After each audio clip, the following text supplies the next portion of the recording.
Hey guys, welcome to MathJoy. In this video, we want to find the value of this expression. 3 divided by 3 divided by 3 and again divided by 3. Are you ready to solve? Let's go and get started. In this expression, we have 3 divisions.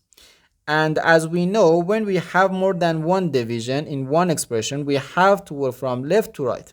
So first this division, then this division, and finally this division.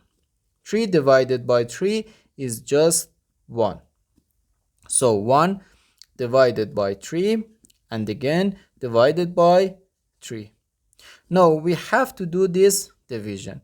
1 divided by 3. We can write 1 over 3. Then divided by 3. Now, according to the KCF rule, K stands for keep, C stands for change, and F stands for flip. Keep the first fraction, change division to multiplication, and flip the second fraction.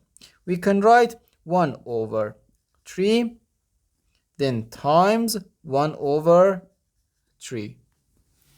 And this is equal to 1 times 1 is 1 over 3 times 3, which equals 9.